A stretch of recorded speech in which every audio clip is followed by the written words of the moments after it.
Oi, gente! Nosso grupo ficou responsável pelo artigo sobre liderança feminina, cujo título é Mulheres no Comando, uma revisão na literatura sobre liderança feminina no campo do trabalho no Brasil.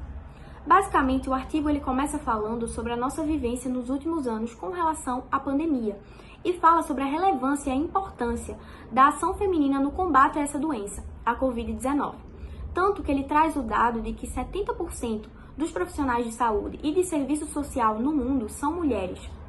Além disso, a liderança feminina no âmbito da política também foi muito importante na época, pois os países que tiveram um maior alcance de controle e de resultados mais eficazes com relação ao combate à Covid até junho de 2020 eram presididos por mulheres, como, por exemplo, a Alemanha, Nova Zelândia, Noruega, Dinamarca, dentre outros.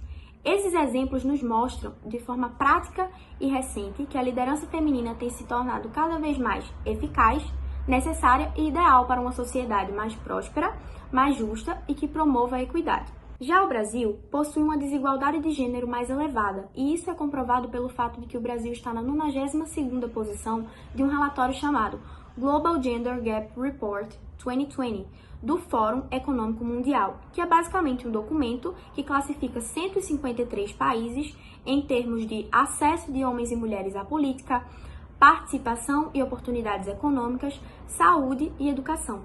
Então, esse ranking evidencia o fato de que o Brasil possui uma desigualdade de gênero elevada, mesmo a maior parte de sua população sendo constituída por mulheres. Isso é um dado que está no site do IBGE no ano de 2022. Além disso, quando se trata de mulheres em cargos de liderança, o percentual de representatividade é muito baixo quando comparado aos dos líderes homens. É importante destacar que a temática de liderança feminina, ela abrange vários contextos e setores da sociedade, como na política, nas artes, no âmbito religioso e até nos setores econômicos de base. Porém, o foco desse artigo é falar sobre a liderança feminina no campo do trabalho, tanto nas organizações públicas e principalmente nas organizações privadas no Brasil. Num primeiro momento, o artigo trata sobre o tema da liderança feminina no Brasil a partir de uma contextualização histórica. Até mais ou menos a metade do século XX, o principal papel da mulher na sociedade era basicamente ser dona de casa e ter filhos. A maior conquista que ela poderia ter seria estabelecer um bom casamento e, a partir dele, cuidar dos filhos e da casa. Entretanto, a partir da metade desse século, começou a se ver um movimento de mulheres no mercado de trabalho, mas principalmente no mercado de trabalho informal. A maioria dessas mulheres era jovem, solteira e sem filhos. Durante a época da ditadura militar, principalmente nos anos 70, começaram a surgir alguns grupos feministas no Brasil, e eles começaram a trazer alguns tópicos sobre os direitos das mulheres, sobre as mulheres no trabalho, e além disso, elas também se engajavam em causas sociais, que eram muito presentes na época.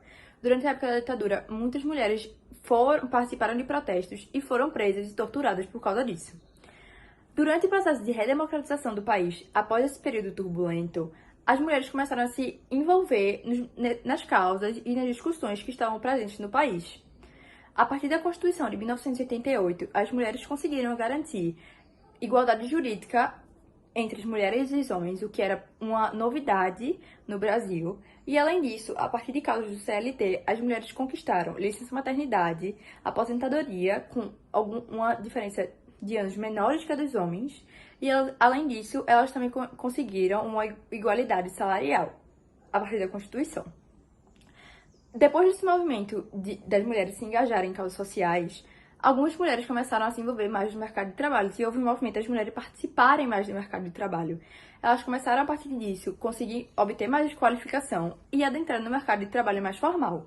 Agora, nós vamos trazer um trecho da nossa entrevista com a professora Maria Cristina, chefe do Departamento de Estatística da Universidade Federal de Pernambuco e ex-diretora de Planejamento da Proplan, onde ela vai trazer a sua visão, a partir do seu contexto de vida, sobre essa mudança de pensamento entre mulher ser apenas dona de casa e as mulheres passarem a participar ativamente do mercado de trabalho.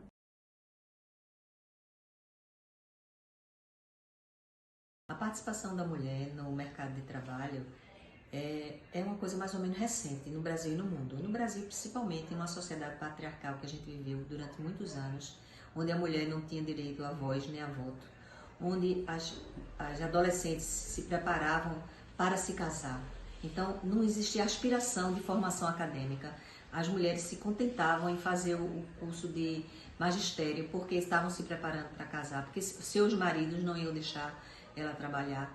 Mas houve uma mudança, quer dizer, está havendo uma mudança nos últimos 50 anos da participação efetiva da mulher no mercado de trabalho e o reconhecimento do seu trabalho perante os homens. Mas houve um sacrifício muito grande dessas mulheres. Por exemplo, a minha mãe foi uma mulher que trabalhou fora, mesmo depois de casada. A minha sogra trabalhava fora. Quando ela casou, o marido meio obrigou ela a pedir demissão, porque mulher tinha que ficar em casa tomando conta dos filhos. E ao longo do tempo, as mulheres foram se preparando, estudando, para encontrar um lugar no mercado compatível com o seu conhecimento, com a sua habilidade, igualmente a que tinham os homens. A partir do contexto de conquista de direito para as mulheres, as mesmas começaram a entrar mais no mercado de trabalho. Segundo dados do IBGE, as mulheres em 2020 representavam mais de 52% da força de trabalho do Brasil. Entretanto, a realidade social ainda é bastante desigualdade de gênero. Segundo dados do mesmo instituto, no mesmo ano, as mulheres ainda representavam 56% dos desempregados do país e, além disso, a renda feminina mensal ainda é inferior à masculina. Toda essa realidade social faz com que as mulheres não estejam presentes em cargos de liderança. Apesar dos dados serem promissores nos últimos anos e estarem evoluindo, as mulheres ainda não são maioria nos cargos de liderança das grandes empresas. A maioria das mulheres que são líderes se concentram nos chamados de lideranças gerenciais, que seriam uma liderança de meio termo.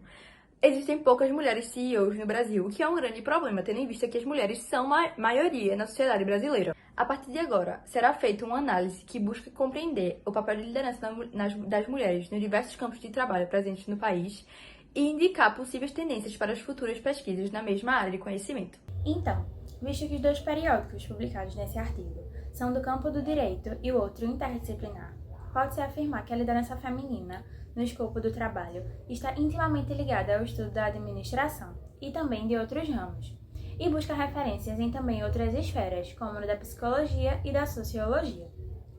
Alguns autores nesse artigo buscaram fundamentar suas teorias unicamente nos dados históricos e estatísticos da situação da mulher na sociedade brasileira, e são situações da desigualdade de gênero e também da dificuldade da mulher na ascensão da sua carreira. Outros autores, porém, além de utilizar o contexto histórico, buscaram também utilizar algumas teorias, como o do glass ceiling, que também é conhecido como teto de vidro. É uma barreira invisível que dificulta o progresso da mulher na sua vida profissional, dificultando também o acesso a algum cargo de liderança. E essas barreiras não são relacionadas à sua competência ou à qualificação da mulher, mas sim são socioculturais relacionados ao gênero, como no caso do Itamaraty, que dentre 1.543 diplomatas, apenas 354 são mulheres. Isso é um problema estrutural, porque não é que porque a mulher não tem competência para estar nesse cargo, mas sim a falta de uma política efetiva para dar um alcance às mulheres a essa carreira. Há também a teoria dos trabalhadores do colarinho rosa, que é uma carreira focada nas áreas de ensino e da saúde, em que não há um estereótipo de gênero e, portanto, não há uma limitação ao alcance de um cargo de liderança. Basearam-se também nas teorias da liderança, que são a transacional, que é baseada em recompensa, em que o líder dá uma recompensa a seus liderados a depender do seu desempenho da sua função. E a transformacional, que é quando o líder há uma relação amigável com os seus liderados e dá sempre um incentivo para que a superação das suas metas. Tem também a liderança autocrática, que é aquela autoritária, na qual a comunicação é inacessível, há um grande controle de metas e grande pressão. Há também a liberal, que também é conhecida como laissez-faire, é o líder que deixa os seus liderados mais à vontade. Ele acredita que os liderados não precisam de controle excessivo para cumprir suas funções, mais facilmente encontrada nas startups e com funcionários de alta qualidade. Enfim, a liderança democrática, que é aquela com a comunicação acessível, na qual os liderados participam da tomada de decisões e têm a oportunidade de expressar suas opiniões. Nesse mesmo foco, há também o comprometimento organizacional, que são 3. O afetivo, que é quando o funcionário se sente pertencente da organização e tem um apreço por ela. O normativo, que é quando o funcionário tem ciência das suas obrigações dentro da empresa. E também a instrumental, que é quando o funcionário começa a pensar nas suas consequências caso saísse da empresa, consequências de saúde psicológica, situação financeira e etc.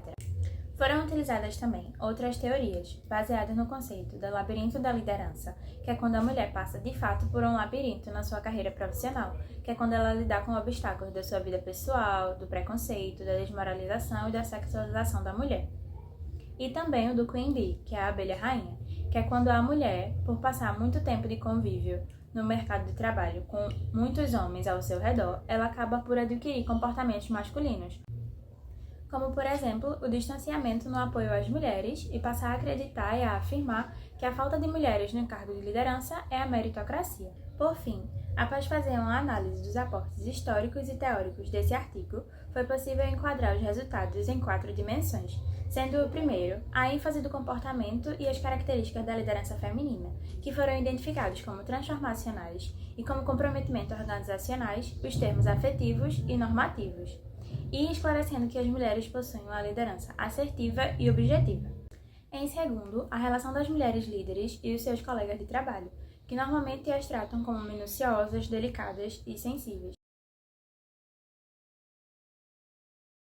A minha experiência profissional está em 2 campos de atuação. Trabalhei muitos anos numa empresa privada, onde exerci o cargo de chefe de um departamento que só tinham homens para liderar, e trabalho ainda na Universidade Federal, onde eu exerci vários cargos de liderança, e a relação que eu tive com os meus colegas do sexo masculino foi muito boa, e eles sempre muitos diziam a mim que quando a gestão é feita por mulheres, parece que é tudo mais suave, é mais fácil de resolver os problemas do que com os homens, que são mais rígidos nas leis, no cumprimento das normas. Então eu acho que para mim a experiência foi muito boa, eu não tive nenhum problema de me sentir rejeitada ou inferiorizada por ser mulher. A minha experiência em todos os campos de atuação da minha vida, como líder, chefe de departamentos e tal, foi bem positiva. 3. Os níveis organizacionais em que há mulheres líderes, ou seja, uma forma de dizer que quanto menor as empresas, menor a possibilidade de encontrar mulheres líderes dentro delas. E por último, a desigualdade de gênero na sociedade e no mercado de trabalho, ou seja, é uma forma de mostrar que a questão da desigualdade está estruturada na sociedade, de forma que as pessoas pensam num cargo masculino e feminino. Por exemplo, quando falamos diplomata, automaticamente as pessoas associam a um homem engravatado, e não em uma mulher. A pandemia é um cenário que merece ser abordado quanto às questões de liderança, no sentido do que foi feito pelas organizações para manter-se firmes diante das adversidades. Nesse contexto, a maior parte dos setores atingidos foram os setores femininos, como o de turismo e varejo. A Magazine Luiza é uma empresa que ela merece destaque quando a gente trata desse período pandêmico. Lembrando que ela está entre as 10 maiores do Brasil. A organização ela aplicou novos métodos e estratégias que não só atenderam às necessidades de seus clientes, como também possibilitou o crescimento da empresa, em um cenário jamais cogitado. O marketing digital, o e-commerce e o marketplace são os pontos de destaque da organização, principalmente nessa ocasião. Lembrando que o marketplace da Magazine Luiza ele é do tipo rosa, que é o modelo híbrido mais lojas físicas, onde há a venda direta do produto e operações do e-commerce. A organização ela aumentou 40% dos seus investimentos em tecnologia no início da pandemia. Além disso, a corporação ainda fez parcerias com pequenos e médios varejistas, com a plataforma Parceiro Magalu, no período de pandemia. De modo geral, o faturamento total do Magazine Luiza ele cresceu 60% no período, de 27,2 bilhões para 43,5 bilhões, se colocando como um dos mais importantes players do mercado digital do varejo. A empresa ela investiu também na aquisição de marcas potenciais, como o Kabum, que é focada em equipamentos e acessórios tecnológicos, com o objetivo de expandir seu ecossistema. Investimento esse que conseguiu aumentar em mais 10% o faturamento do comércio eletrônico digital. A liderança feminina ela pode ocorrer por 3 níveis de análise. O nível organizacional, onde preocupa-se com questões de integração das diferentes atividades e esforços de todos os departamentos para o alcance de objetivos comuns, abordando assuntos como clima, estrutura, mudança, cultura e aprendizagens organizacionais. Temos ainda o nível grupal, que é como a mulher líder interage no comando de sua equipe, seja na hora de delegar tarefas, resolver conflitos e motivar a equipe, e tem o nível individual, que engloba as características, necessidades, desejos, habilidades e comportamentos do próprio indivíduo, né, da mulher, enquanto sujeito organizacional que ocupa ou deseja ocupar uma posição de liderança. Ainda vale ressaltar que algumas mulheres elas não sabem agir diante de cenários de liderança, que por muitas vezes adotam atitudes masculinizadas pela falta de presença feminina, como por exemplo o modo de falar, agir, visto que muitas mulheres elas são consideradas mais brandas quando trata-se dos comentários rígidos de líderes masculinos. Para as considerações finais, pode-se concluir, através do artigo, que momentos de crise mundial, como o que ocorreu durante a Covid-19, podem ser, de certa forma, fomentadores da ciência para que elas investiguem outros tipos de liderança, e que, nesse caso, foi focado na liderança feminina. Outro ponto importante de se destacar do artigo é que ele focou principalmente nas instituições privadas, o que indica que instituições públicas podem se abrir novas pesquisas no futuro. Além disso, também é importante destacar que focou-se principalmente na indústria de setores de serviços.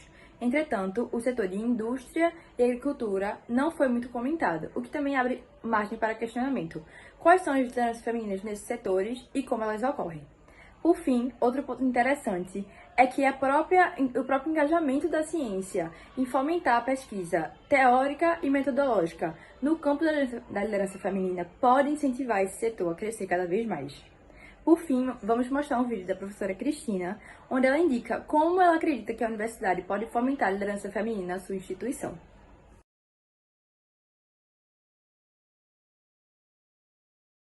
Existem diversas formas de uma instituição fomentar a ocupação de cargos de gerência, de gestão superior para as mulheres. A UFPE, por exemplo, né, nessa última gestão, o reitor convidou várias professoras para assumirem cargos de importância na universidade, como pró-reitorias. Então, hoje, na UFPE, por exemplo, tem muitas pró-reitorias que são administradas por mulheres. Então, incentivar, através dos seus meios normais de indicação, por exemplo, de cargos de confiança, começar com as mulheres, porque aí, aos poucos, isso fica uma cultura e ninguém vai achar mais estranho que uma mulher rapidamente assuma, por exemplo, a posição de reitor.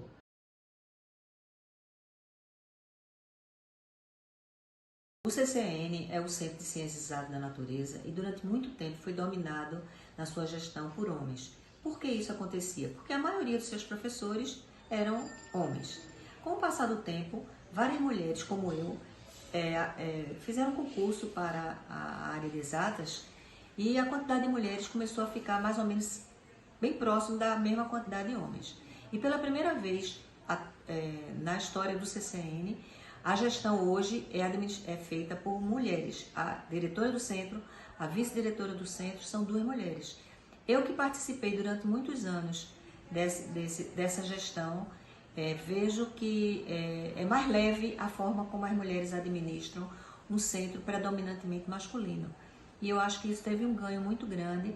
As reuniões, por exemplo, deliberativas, consultivas, elas são mais leves, administradas pelas mulheres. É como se elas tivessem um tato diferente para gerir problemas e administrar soluções.